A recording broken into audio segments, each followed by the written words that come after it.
Hey everybody, it's Strict9 with Strict9 GP, and welcome back to another episode in my Out of the Park 21 observations and tips series. This is going to be the video I promised in the last episode, going over how I manage the minor leagues, and just it's going to be kind of free form, but hopefully I'll give you some tips and just talk about the concepts I use when I manage the minors. And it can be an enjoyable part of the game. It can be a little tedious too at times, but if you really want to build a franchise, if that's your goal, building a dynasty, or I've talked about it a lot, but if your goal is to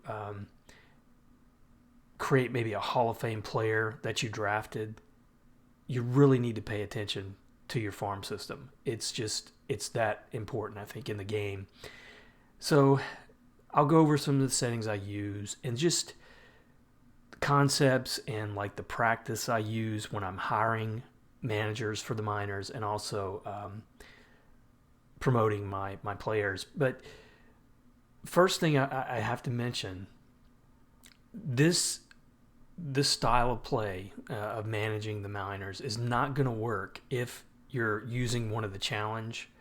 Well, I think it's just one challenge setting. So if you're playing in challenge mode, you're not going to have access to some of the settings that I use, and some of the scouting settings primarily. So this won't apply if you're using the challenge mode. And the other thing is I use the scouting system, and if you're not using scouting, it's not going to apply there either. If you're using maybe just stats only, which is an option you could certainly do. But ever since they've kind of introduced the scouting to this game several versions ago, I've just been using it, getting more and more familiar with it. And I think, if you get a good scout, hire a good scout who you can trust accuracy wise, I think it's a valuable thing. I mean, I've heard a couple ways of looking at it. It's almost like cheating, because then you've got someone who's basically telling you how these guys can do. But I don't look at it like that. I think a GM, if you want that true GM experience, you're gonna want access to all the information you can have, or you can get. So I enjoy playing with scouting, and I use, for the individual ratings, just to give you a look at players, an example. We'll look at let's just say Leo Fernandez. So I do use the 20/80 scale for individual ratings, like their contact, home run power, void Ks, for pitchers, like stuff and movement control. But I use the star ratings for overall and potential. So like if you're just taking a look at your roster here, you can go up and down the line, and it gives you a good visual of who your best players are, who's got the room to grow, who might be kind of at the tail end of their growth. So I think that's another thing that I would recommend anyway, is that you use this kind of setup, because it seems to be an easier visual, but it's whatever you get used to. If you're using the number ratings for overall, it works just as well. But a lot of these concepts that I'm going to talk about are really based on average and above average.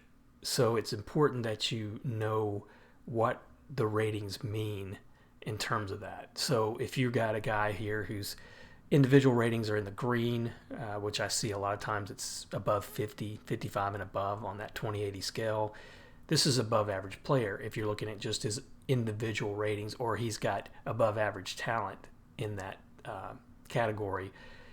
With the star rating system, 5 stars, 2.5 is average. Anything above that is above average. So having that concept down, I think, is pretty important when you're managing the minors, really when you're managing any of your team in general.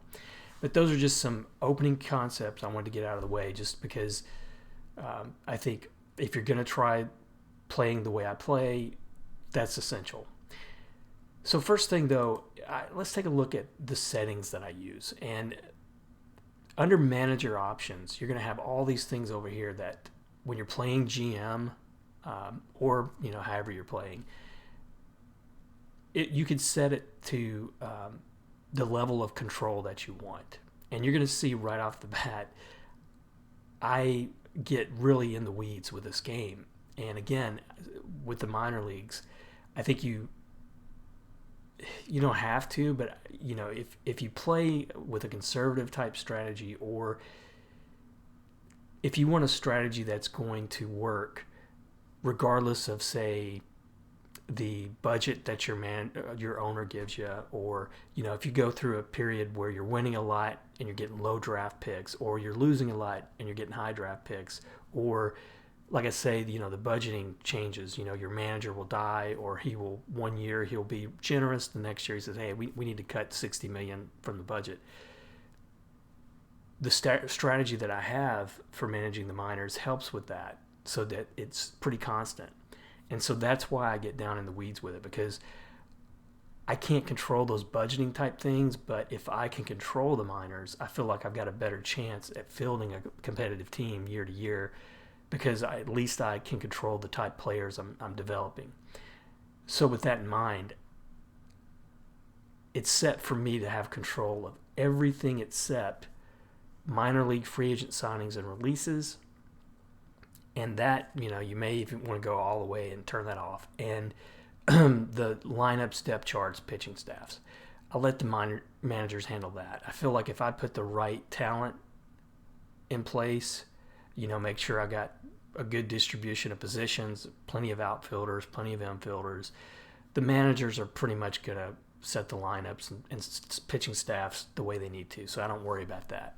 But I do sign and fire personnel. I do sign international amateurs. I don't really, have to worry about setting the budgets too much, but I do that. Of course, I'm drafting the players, and the all the transactions I manage, but the big thing is minor league promotions, demotions, and strategy. That's for me too. And I just have found over the years that you just don't have enough control if you let the AI do it. And what will happen sometimes is a high draft pick might lose that valuable playing time and development time, because the way the AI is going to look at your roster, I mean, if they see a 2-star rated player at a position, they're going to value that more than, say, a 1-star player at that same position who might have more potential. So I feel it's important to manage as much of it as you can. And the first thing I wanted to talk about with those settings in mind, I wanted to take a look at the hiring and firing. Well, it's rare that I fire them, but I want to look at the hiring of the managers. And that's going to be found where I usually find it anyway, is under your team menu, the front office, and then personnel. So for me, I go through when the off season hits. I have a couple of stages when I look at hiring personnel. If it's someone you can see, this is my major league staff. These guys are all great or better. So I really try to keep these contracts, the extensions and everything, before the end of the season. I don't like to wait until after the season to try and find like a hitting coach for the major league team, or pitching coach, and those kind of things. Because if you wait too long, especially into the off season, the more talented guys are going to be gone. So it's rare that I either don't have a guy extended before the end of the season at the major league level, or as soon as the season's over, that's the first thing I'm looking for. Is I'm looking under, and to find that I would go under transactions and personnel, and then look for the available whatever level I'm looking for, hitting coach or whatever. But for the minor leagues, this is just the system that I've come up with. I can wait a little bit longer or feel like I can, and so I will basically, when free agency starts, the first day of free agency, before I even look at free agents a lot of times, that's when I go through and fill out my personnel for the minors. Now, This first thing I want to talk about is a pretty high concept thing, but it's the way I view the minor leagues. And with the Phillies here, they're going to have, starting at the bottom, a couple of, these are short season leagues here at the bottom, but a couple of Dominican leagues probably play during the winter or late in the season.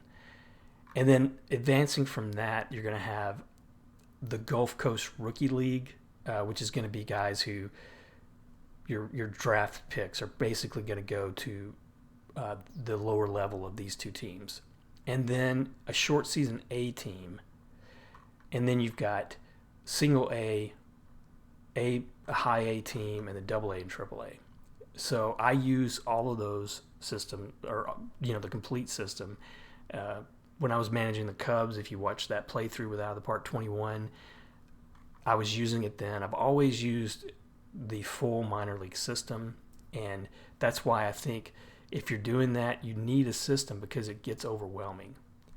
There's so many players at that point to look at. So let's go back over to the roster and transaction screen to let you know what I'm talking about. So it's so large, I've got a screen here that's divided, shows me 9 levels, and I'm not seeing them all. I'm missing the 2 Dominican Rookie Leagues. But I just wanted to mention this first off. This, like I say, it's a little bit of a high concept thing, but I kind of divide the minors into 3 different stages. Or at least 3. I think I'm counting right here. But your first stage is going to be that rookie level. That's where everybody kind of gets dumped into. If you have any international free agents, they're going to be starting out in Dominican rookie leagues or one of these rookie league teams. Your draft picks are going to go here. And that is basically the initial pool you have to pull from and develop your regular starters on your major league team. From that first rookie league level, the next stage you want to get your players to is this short A league. So if they've developed far enough, either in their ratings or ability or stats or whatever the primary way you're looking at, I'll show you my primary way here shortly. But if they develop to this short season A league, that's the first sign that they've got real potential to make the majors. Now, the next level in my calculation is going to be from A, short season A, to A. So that's really, I don't have any numbers in terms of what the actual percentages would be, but to me that's exponentially greater. If they make it to the A league, they've got serious potential. So, you got a draft pick who makes it to A, good bet that they're on their way if you manage them right, if you make sure they're getting the playtime they need and development they need. They're on their way at this point when they hit that your low A team. Now the next, and really for me, the last stage of development is double A. And I think this is something that you see in the majors as well, is a lot of good all-star caliber players, the guys who become regulars and become, the stars of the league. A lot of times they skip AAA. About the only time some of these guys even see AAA is when they go on minor league rehab assignments or, they hit a rough patch or rough stretch or, something like that, and they get sent back down to the minors. Usually they'll go back to AAA at that point. But if a player has potential, they've usually shown what they can do by the time they reach AA. And for me, I may still call them up to AAA, but I think that for the most part, the next stage for their development is going to come in the majors. If they make it to the AA level and they're showing good progression. I'll give you an example here just off the bat. Here's a guy who, using the ratings from my scout, based on the major league level, this guy's already a 2.5-star player with 3 potential. Now, if you look at his individual ratings, his contact's not that great, but he's got decent gap power and power, avoiding Ks. He's got good speed, good defense. The next stage for this guy development-wise, I think it's going to come in the major leagues.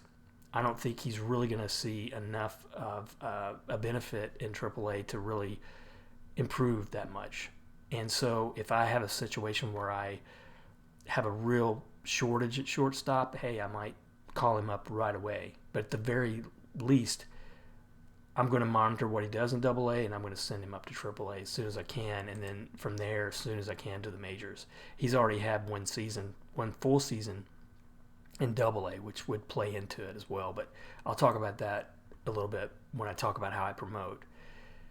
So I think that's important concept for managing the minors, just to make sure you're keeping an eye on your real high draft picks and the guys who have the most potential, but also to keep it from being overwhelming. Because if you've got, like I say, there's 7 plus, 7 levels showing here, plus the 2 Dominican Rookie League levels, and then you've got your international complex. To keep it from being too tedious, I think if you break it down into those 3 levels, that's where your focus is going to be, I think you're going to be successful with the minors.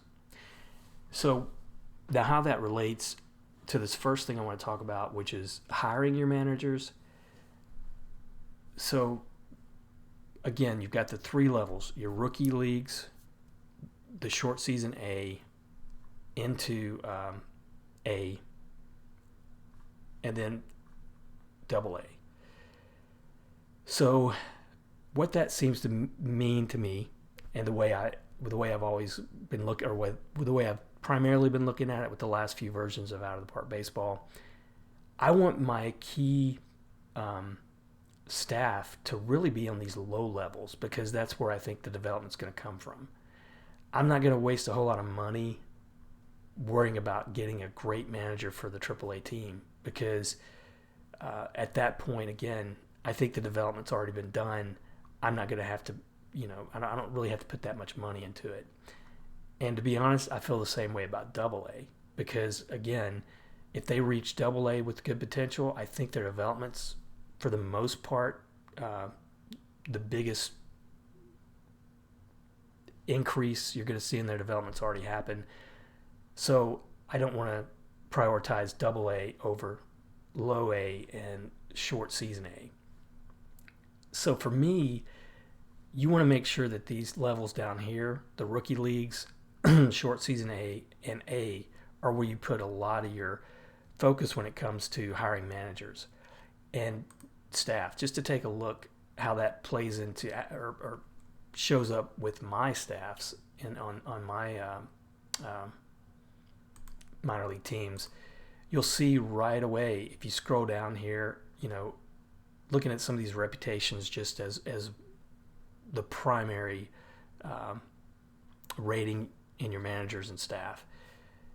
So it's average and fair, inexperienced at AA, average and fair at high A, but then you start getting down to the low levels, and here's what you're seeing. I've got a great manager at single A. I've got a great hitting coach. I've got a great manager and hitting coach at the Williamsport short season A team. The staff here at the East Coast or Gulf Coast Rookie League East team, all rated highly, all the way down the line for the most part. So I think that's way better to have a good coach manager at these levels than it is at the higher levels. So that's really important, I think, when you're doing the minors with my system and how I work it out. Another thing that is really key when you're hiring, and I'm just going to do that right now by showing you an example, because I've got one opening here at the short season A team. There are 2 things that I look for when I hire these guys. And if I click on the vacancy here, it should show me pitching coaches that are available. So the 2 things I'm looking at, first off, at this lower level, I'm looking at the development influence. So you can rate it, from low to high. I think poor to excellent and legendary is the way it progresses. So I don't see anybody who's really positive on development influence, but I do see a few here who manage to have good relationships. But for me, I'm going to be starting at the top and going down to hire this pitching coach. The next thing that I'm looking for is I want somebody who's going to match up with the focus on the players available. So if I click on this first guy, he's got a power pitcher focus. He's fair in relationships and development. He is coached at the DSL level before. The one thing, even though his reputation is not that great, he's had some good years in the past in the Cleveland system. But what I see that's most important to me right now is he has a good influence on young players. This is the personality and style you want to make sure that you go with. I would go through that list until I have somebody like that. If I, even if I had somebody with good ratings like this guy, if I don't see that he works well with youngsters or he has a good influence on youngsters or something to that effect, let me see if there's anyone's here. I mean, you can go down the whole list until you get that. This guy, he seems to have a pretty good influence on young players. He's actually been in our system before at the Clearwater level, and which is high A and didn't do too well. But I'd still give him a shot at the lower levels because of the fact that he has good influence on young players. So that's good. So two things here. His pitching focus is going to match the type players that I'm drafting, and he's got a good influence on young players. Now, if you want to see how, see if the pitching focus does match the guys you're drafting. So again, I'm drafting this guy, or I'm looking to hire this guy for the short season A team, right? So once I bring him up, I've looked at his ratings, his history, and whatever else here that shows up on the profile page. Click the relationship page, and it's going to tell you if the style of focus, which is power from this guy, is going to match the pitching staff you have at the team, Williamsport. And you can change that too. You can, from this drop down, you can say, how does he match up against any team on your in your system? So it looks like until you get to the Phillies, we don't really have too many power type pitchers right now. So I might want to, instead of a power pitcher, I might want to start looking down here at ground ballers. So let me see if I can find a ground ball pitching coach.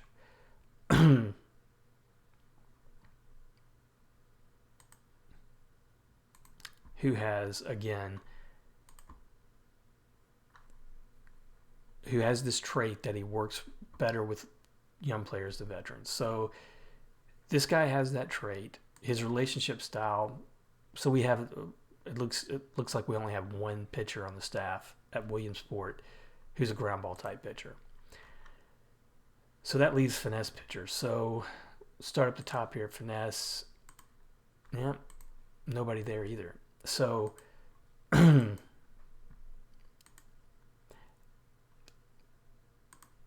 yeah, so the only pitcher showing on that staff, and I'll go back and take a look at it. Right now we don't have too much going on there, but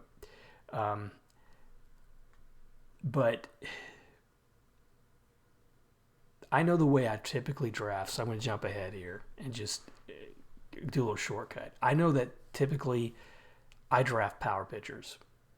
Stuff is the primary rating I'm looking at when I draft a pitcher. So for me, it's going to be power focus.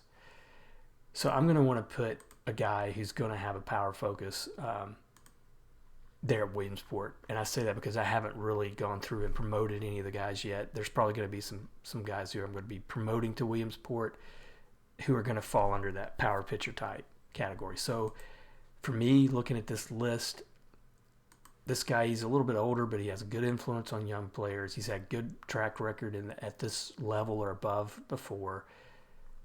And I do think that even though he doesn't have any pitchers who match his style. When I start promoting to this team, he's going to. So I'm going to go ahead and offer him a contract, which is pretty generous at this level, $72,000 for a year. So that would be that hire taken care of, I think. But that's the keys that I wanted to point out here. You want to look for managers who match the style of staff or lineups or whatever that you're hiring for, whichever team that you're hiring for. And for me, that's pretty easy because I'm always drafting power pitchers and I'm always going to draft contact hitters. That's how I pretty much develop, and that's a whole different, I guess, consideration. I won't go over. Maybe if I make a draft video later in this series, we'll cover that then. But you want to hire somebody who has good influence on young players, has a focus that matches the focus that you're trying to improve or work on your team. And those two things, I think, will work themselves out. And I found out a lot of times, don't worry too much at these lower levels. If you hire people who are inexperienced, because if this all matches up together, and I'll give you an example here. This guy at East Coast with the Phillies, when I hired him, he was probably unproven or inexperienced, but he's got this outstanding reputation now because of the record he's had at this team. And really it's because of the way I think I manage the minors. I'm always promoting good players to his team. They're always ready at this level when they should be. And, you can see he's won the title at this level twice. He's made the playoffs every season. So I think this is a good example of it in action. If you match all these together, this is how well it can work. Now, on the manager side, I don't have a manager to fill here, but I will say this as well. When you're looking to hire a manager at these lower levels, one key here is the graph to favor prospects over favor veterans. You want that to be way on the side, if you can, of the favor prospects, because you want them to play the guys who you're wanting to develop. You don't want them, again, the AI. If you give the AI choice between a 2-star player with a 2-star potential or a 1-star player with a 3-star potential, a lot of times they're going to play the 1-star guy. The 2-star guy, even though he has less potential. So one way of combating that is getting a manager who favors prospects, because I think ordinarily they're going to be favoring potential over actual ratings. And also, it's important on the manager that he has at least a good development influence. So this guy's average. So if you get a manager who has, like this Williamsport manager, again, favor prospects is high. He's had great success because of the way I manage the minors. I'm pretty sure, he was hired, and I moved him up from the lower level. He's been promoted. I'm sure I hired him as an unproven or inexperienced.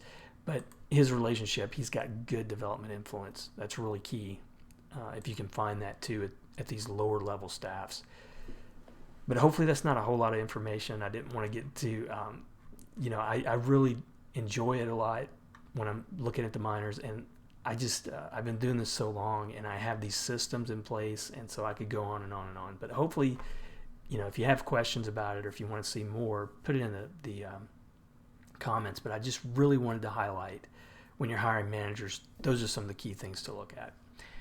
Now, when it comes to promoting your players, and I'm just going to take a few examples and won't go through every level. But this is going to be key for the way you promote at each level. And we'll just start here at the West Coast team. This is where a lot of the draft picks are coming up. So the first thing I'm going to do is I'm going to pick a player from this list.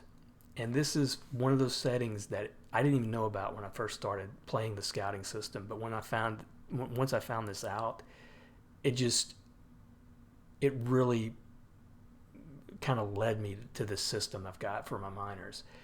But if you go over here, it's a pretty easy thing to change. But there's setting box ratings relative to, and it's by default going to be the major leagues. And of course, that's what you want, because you want to see the potential of a player relative to your major leagues at all times, really. But when you're talking about moving your guys up a level, what you really want to look at is the ratings relative to the next level up the chain. So this guy's in the rookie leagues. I know that my next short A season team is in the New York Penn League, so I'm going to choose that one. And right away, you're going to see his ratings change. He doesn't have a lot of potential, though, in that league, but he is a better player if you moved him up a level than he would be in the majors. But now I go back to the roster, and I'm going to go down this list, and I'm going to see several things here that stick out, right? So I've got several players here who now have, even though their major league potential wasn't that high, they've got pretty good potential for the New York Penn League. Like the Guzman, he's potential 4-star player for the single short season A team. Have some 3-star guys here, another 5-star guy here, and I think this was my number 1 draft pick from last year. Here's a guy who's 3.5, but good potential. So you can see up and down the line how it changed. Now, what I am looking for in this list of players who I've got now rated for this New York Penn League, my short season A team, I'm looking for any players whose potential is good, but more importantly, their overall is average or greater. So for me, average would be 2.5 on a 5-star scale. So I go down this list, and hey, I do have one guy here. DJ Collins, a 9th-round pick. He's played at this rookie level and had some pretty good, a pretty good season. But you can see this is his ratings of potential. If I move him up to the New York Penn League, he could be, a definitely above average player in that league already. So what I'm going to do, I'm going to move him up, and you'll see, the up and down arrows. I do give them a look. It's not how I primarily move my team or promote and demote when it comes to the minors. I usually use the ratings and stats, but right off the bat, I can tell the AI doesn't see anything wrong with that move. They agree that this guy is ready to go to the short season A team. So, as I was saying kind of at the top of the episode, this guy has potential. He's already made it past that first stage of the minors and development. So, one of the worst things you can do, and this is probably true of the majors as well, but it's definitely true of this game, and they do a good job of simming it out and showing it. You don't want to leave a player in a level too long. If he's ready to move up, it's you've really got a short window, and by short window I mean, you don't really want him to stay in a level that he's too competitive for or too good for over a year, because that's also going to start to impact his development. I mean, the development, it's not permanent. And if you played this game long enough, I know you know what I'm talking about here. I mean, the ratings go up and down throughout a player's career. And so they're not going to stay at that high potential forever. And, if you don't develop them quick enough, it's almost as bad as moving them up too soon, in my experience. So this guy, I think, he's ready to go. He has a good season here. He might be ready for single A next year. And just for the heck of it, let's see how he would be rated for my single A team. So he's a 2 overall, 3 potential. So he's so even for the single A team that I have, and which is the first full season league in my minor league system, guy would still be potentially above average, but overall he's about average, at that level. But I'm not going to move him up there yet. That's hopefully what he'll do next year. But you get, hopefully you get the idea. Here's another one, Barr, shortstop, not a high draft pick, but man, he's coming off a good year at that East Gulf Coast League team. Put up some good numbers, and his ratings are really good. So he is average with well above average potential in this league. So I'm gonna move him up, and you can see again the AI kind of agrees. So instead of relying on just the major league potential, you really want to use that setting if you're using the scouting system, because it just opens it up. If you're not been using that, trust me, it's going to open it up huge, and allow you to not spend a whole lot of time about it either. I mean, you don't really have to go through here and agonize over every single pick if you trust your scout and his ratings.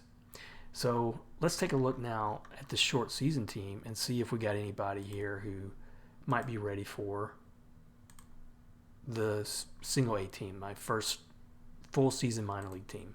And again, like I said, that's the next level of development for these guys. If they make it there, man, they are really, they've really got good potential to make it there. So I see a guy here who's 2.5 overall and potential for that single A league team. So he's been in the short season team now for 2 years, and he's been really decent at times. He's been, he's a 9th round pick. He's 23, so not over the hill, but he's been in my system for a while. I think this guy deserves a call up based on the stats he's put up and that rating. I mean, my scout thinks right now he's at least average if I move him up. I definitely don't want to keep him down here. Now, this is where you potentially see kind of the diamonds in the rough, if you want to look at it. If you get this guy developed just at the right time, he may turn out to be, a future major leaguer, because he's performing at the level you've got him at, and you're moving him up when he's ready to move up. Eventually, this guy could be a 3-star or higher pitcher for my major league team. So you also want to look for those guys. It's not just about the top prospects. You want to move up anybody in your minor league system who's ready to move up to that next level. One guy automatically is going to go up. This is my top prospect. He is 75 currently in the minor league prospect report. I forget what it's called. You can see it right here under minor league system rankings, and I think it's like the top prospects. Yeah. So he's the top prospect in my minor leagues. Now, he's already rated 2.5 stars if I, put him in the single A with a 5-star potential. So he's definitely going to be called up. He started out in the Dominican leagues, had a great season there, had a great season at short season A. So he's a no-brainer.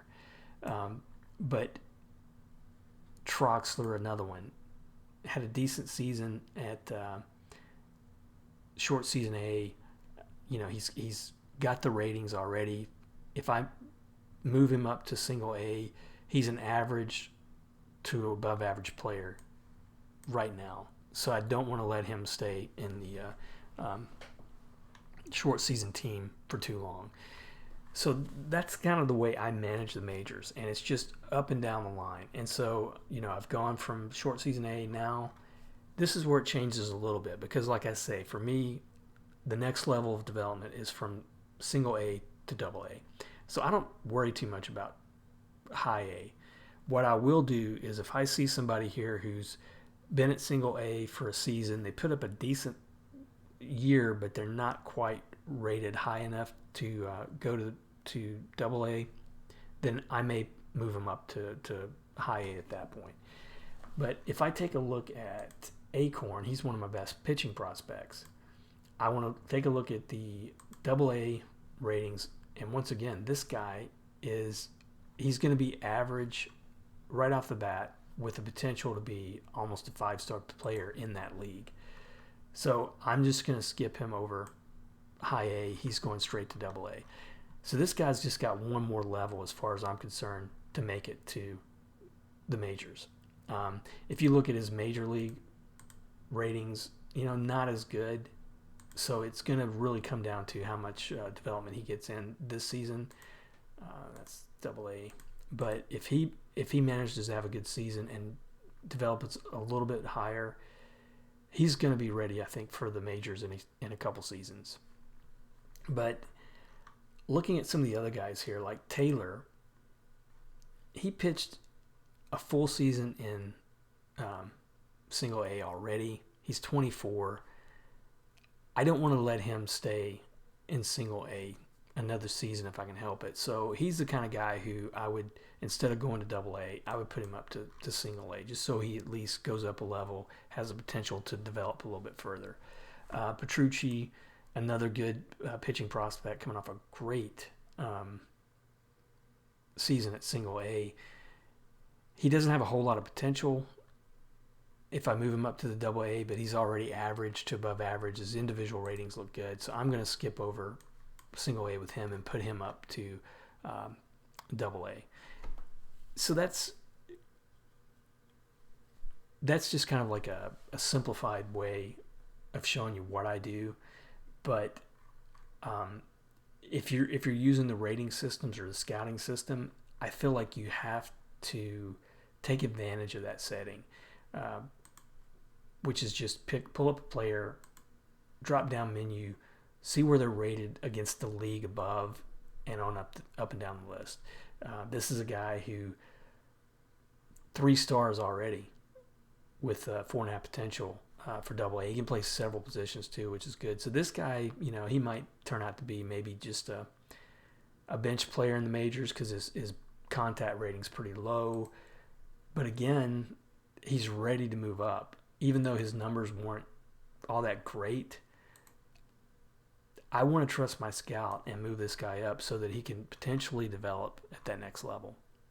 What's he looking like? They're saying that's his AA. He's almost ready for AAA. He's got 3-star potential for the majors right now. Hill, he's already had a season in AA. So I will look at last few players I'll look at is I do also, even though I feel like the AA is kind of where their development kind of plateaus or reaches its peak, I'm still going to look to move guys up to AAA that are ready. This guy's prime example. His numbers weren't that great, but my scout thinks he's a 3-star, which is above average. He's already an above average player for the AAA level, so he's going up. But that's the way I manage it. I think it just it really allows you to stay on top of the minors and develop the kind of prospects that you need to. If you look at some of the guys on my team right now, let's just take a look at the lineups because I think I've got some good young guys there right now. I think my top players, all of them, are players I drafted and developed. Mike Barding, he's a rookie. Well, I got to move it to major leagues. He's a rookie catcher, former first-round draft pick. He's not going to be hit for a high average, but he's got great defense. 3-star player right now.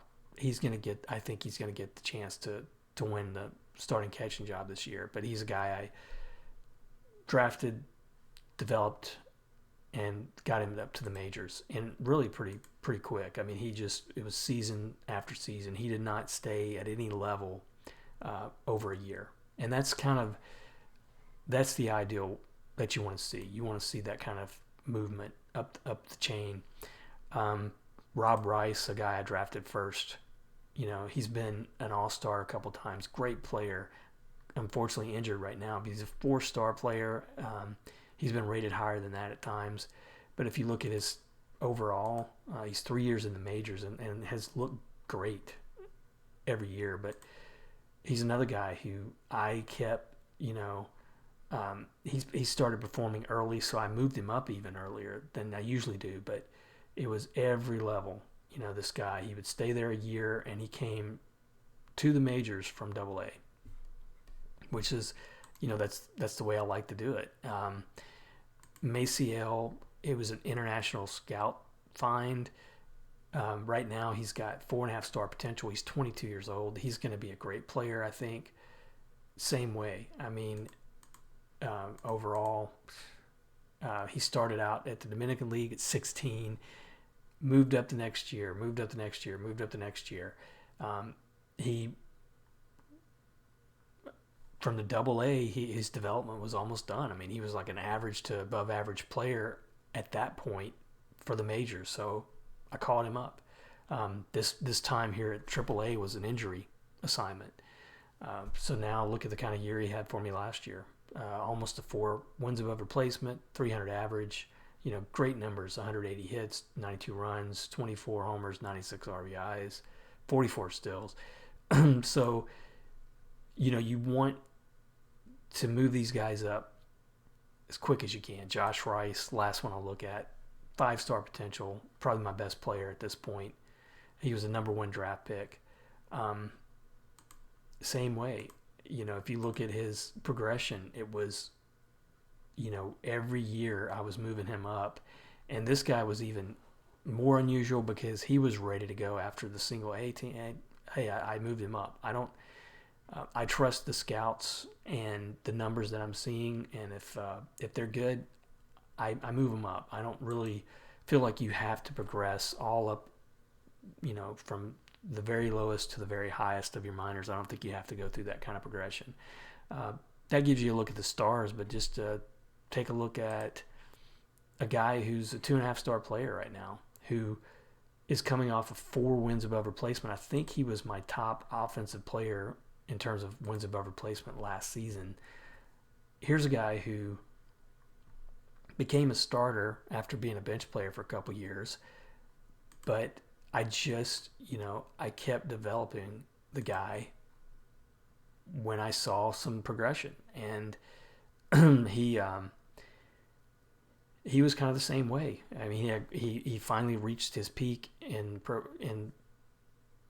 his ratings progression and play, really, in the minors in Double A. So next season, I may have given him a little bit of time in Triple A, but I called him up to the majors, and he had a good year then off the bench. So that's kind of the theory in action, and that's kind of what you're going for. And if you look at, and if you use the concepts I think I went over in this video, I think you can really stay on top of your minors, and you don't have to worry about, like right now, we're in crunch time again. Our owner's giving us $7 million for free agency. So if I'm not developing those players, I'm just completely out of luck. I'm not going to be able to be competitive. So the minors are really where you win and lose this game, I think, more than any other concept, unless you're playing maybe with the Yankees or something, and you've got a big budget year after year. You really need to develop your minor league players in your system to stay competitive. But hopefully this wasn't too wordy or too much information. It's something I've been really wanting to put into a video for a long time, because when you're doing a playthrough, I don't really want to devote a whole episode to something like this when I'm doing like a team Let's Play or playthrough. But I think it's just a really important part of the game, and if you get good at it, it makes it really fun, and you can have those kind of dynasty type situations that I like to see. I guess we all like to see, without having to feel like you're cheating or it's too easy, or it's a challenge, but it's a fun challenge, if that makes sense. And just looking at my manager history, I mean, I've had a lot of winning seasons with this one. I think I'm now up to 5 World Series victories and 2 in a row. But that's how I do it. It's really being conservative at the major league level, but really being aggressive at the minor level. But give me some feedback. Let me know how you like this, or if you got your own pointers, or if there's something more you want to see. I'm thinking about next episode. I might take a look at how I handle spring training, if that you think there's some benefit there. If not, let me know. I might do an episode of how I do the draft, because again, it's one of those things that I get pretty in depth with, and it probably needs a full episode for me to really cover everything I want to cover on it. But as always, I appreciate you guys supporting my channel, and the likes, the comments, and I will see you next episode.